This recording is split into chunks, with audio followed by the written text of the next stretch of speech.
ladies and gentlemen. Welcome back to another edition of Play-by-Play with Eddie and Jay. I'm Jason Smith. I'm Eddie Brophy, so you don't have to be. So we're leading up to WrestleMania now. Absolutely. There's been some Hall of Fame inductions already. One of the names, Mick Foley. Mick Foley, and again, I mentioned on the show, he's a guy that it works because obviously WrestleMania is taking place in New Jersey this year.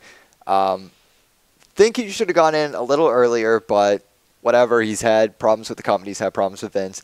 Definitely not the greatest wrestler in the world. Again, he's like Taker, but the most committed, has the most conviction, has the most passion, and he has had some tremendous WrestleMania moments. Performers, absolutely, that they have ever had. So, with the honor of that, we picked one of our favorite ones, little gem, WrestleMania 14, New Age Outlaws versus Cactus Jack and Chainsaw Charlie.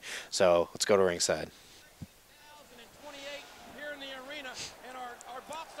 Now, again, this is from our personal favorite WrestleMania, which was in Boston. And it's funny because the only time I got to see a dumpster match live was in Boston, was at King of the Ring in 2000, which was the Dudley Boys. It was actually, no, it was the dumpster versus the table. It was the Dudley Boys versus Road Dogg, X-Pac, and Tori. Yeah. And that was kind of interesting. And it's funny that we didn't even think about that, but it wouldn't really work in the scenario with Triple H and Brock Lesnar. Would be the dumpster match. I always took the dumpster match as a Boston-themed match for some reason. I almost want to do the same thing because the only other time, and it wasn't even a dumpster match, it was the dumpster Kane just happened to come out, and Kane was hiding inside. It was SummerSlam in '98 when Mankind took on the New Age Outlaws by himself, and they basically just decimated him and then threw him in a dumpster and were wheeling him out, and Kane came out with the sledgehammer and took care of him. I also thought this was a strange kind of gimmick for Terry Funk, the whole Chainsaw Charlie thing. Like, why not just call him Terry Funk? We all know who he is. I mean, he's coming off the hype of ECW. At this time, he's already won the ECW title. So. Right. And, of course, you have big spots like that spot. leading into a match that, again, the Attitude Era just did not care. Yeah. It was one of those things where you saw, when you turned on USA on a Monday night and you saw stuff Sharp like television. You thought it was real. It was the degree of real. It was Jerry Springer with a little more pageantry involved. Absolutely. And again, it's a great gimmick match. It's right up there as far as I'm concerned with, the casket matches, the, Inferno matches, the table matches. Yeah, my favorite tag team of all time.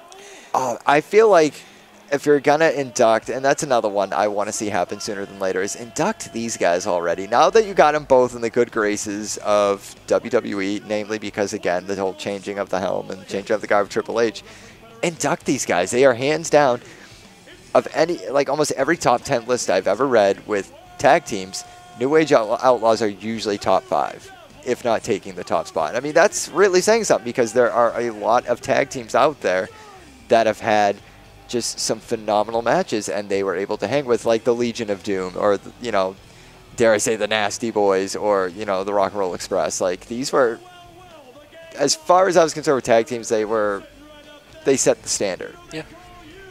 I mean, it was cool because you had Road Dogg, who was the voice of the team, could perform a little bit, but you had Billy Gunn, who wasn't the greatest talker, but he could go. He was an athlete. You could tell that.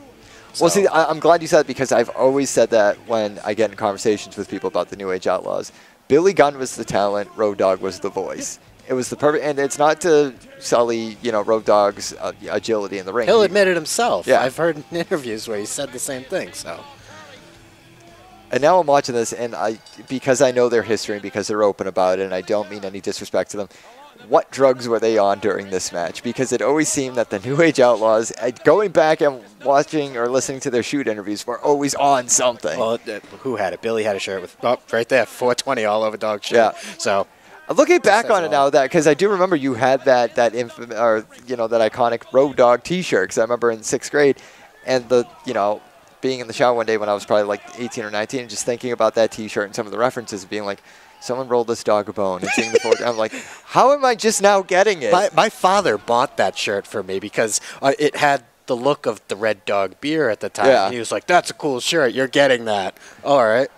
And it's one of my favorite shirts. I still have it. God bless your dad for getting that. He's awesome. My parents were completely clueless. I mean, even the suck it, 69. Like, again, I didn't know what 69 meant until I was probably like 8th or 9th grade when somebody was like, Eddie, blowjob. I'm like, suddenly the whole DX thing makes sense. I get it now.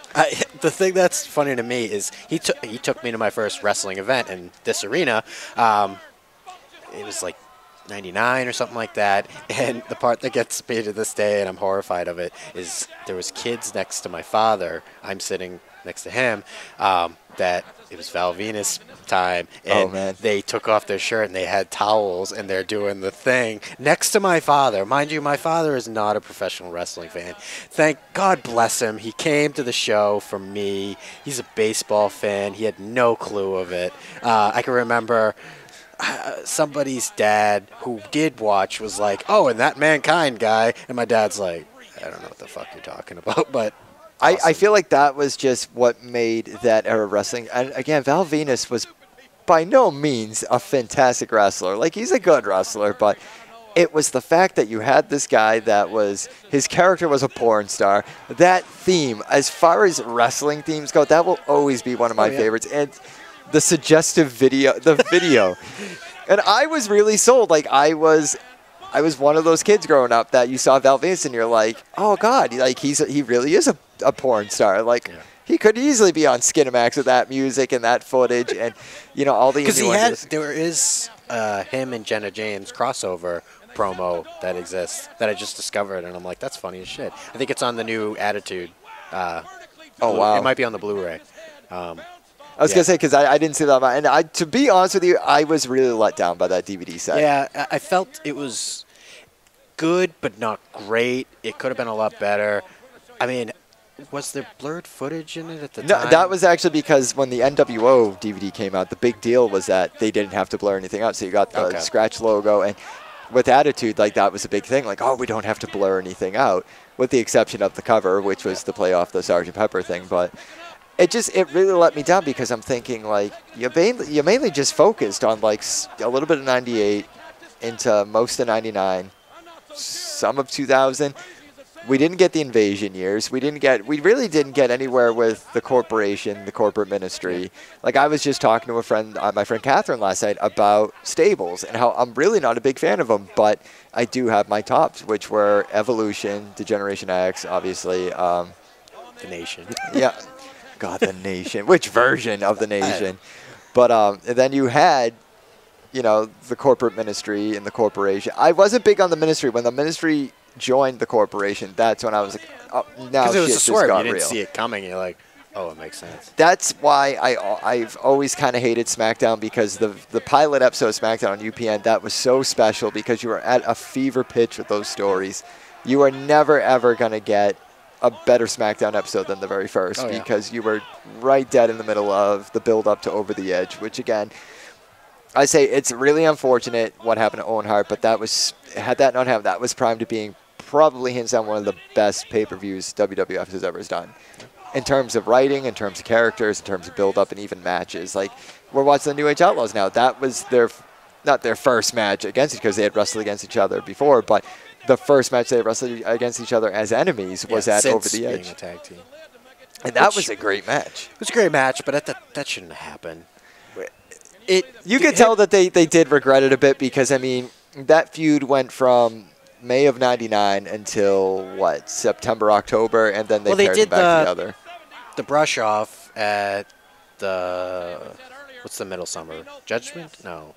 The one where it was Austin and McMahon, or Austin and Undertaker, and McMahon had to go away after that. Oh, so Unforgiven. Yeah. Was it Unforgiven? No. For the six-pack challenge? Fully Loaded. Oh, fully loaded. Okay, yeah.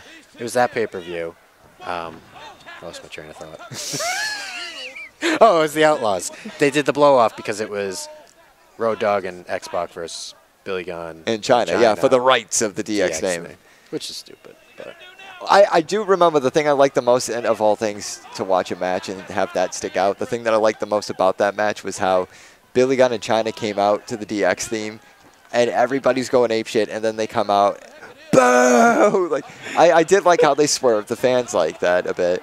And it was an interesting concept. I mean, it was a stupid concept. They go running to Triple H. They're getting our money because they're still in DX. Yeah. But yeah, that was, and I mean, they didn't even use Road Dogg. I mean, that was the shame of it too, was that Billy Gunn wins King of the Ring, and then he has a DX-related match in July. And then he has a kiss my ass match with The Rock at SummerSlam. Now you're thinking, if you're having a match with your top guy, a former WWF champion, and you got Mr. King of the Ring in there, don't make it gimmicky. Make it a real solid match, as opposed to what we got. And Road Dogg wasn't even on the pay-per-view. He had to come out and commentate on the hardcore match. Yeah. Oops, it looks like our background. We're real prepared. Pay no attention. I ain't gonna bother. We're real prepared for this show. We're doing. I'm spitting at the camera. I'm glad it's not in 3D. Oh wait, here comes the spot of the match. And we didn't even mention either that they had the rematch the next night when DX won in the cage. I don't even think there's a picture of Cactus Jack and Chainsaw Charlie with the actual tag belts anywhere. I was curious to see it, and they didn't come out that night because they came back from commercial. Right. And they were just in the ring, and it cues the Road Dogg music.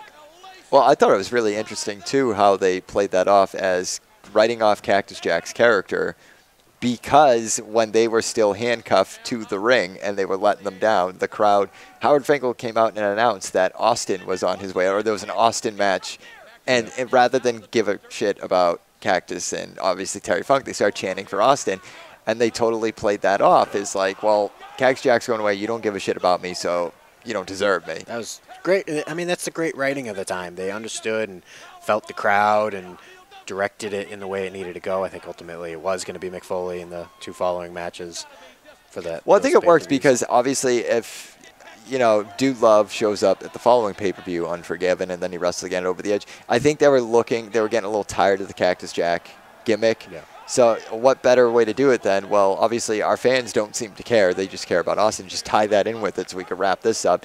Get your Dude Love matches out of you, wrap that up, and then bring you back as Mankind. Or that they would never want to put the WWE title on Cactus Jack. They want it on their guy. Oh, absolutely, Mick Foley, Dude Love. Yeah, you don't want it on a Mick Foley character. You want it on the WWE character. Yeah, now they wouldn't give a shit, but I don't think they would now because, again, CM Punk, longest title ring, and that's not a WWE character. He walked in, and that's what could have potentially made that Austin Punk match that everybody was talking about, everybody was hoping for. I think it'll happen next year, honestly. That's my prediction.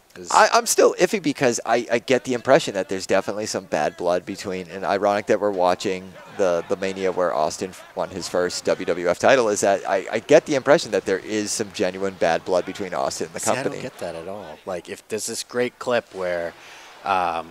is it Punk and Austin having the interview with Jim Ross for the video game? Because that was No, not even. That one's amazing. But I think it's on one of the Stone Cold DVDs where Punk's talking about Raw 10th anniversary, 700th episode. One of those special Raws where they had everybody. Hogan was there. He's walking down the hall. Punk goes up. Hey, Mr. Hogan. I just want to shake your hand. Yeah. Brushes him off.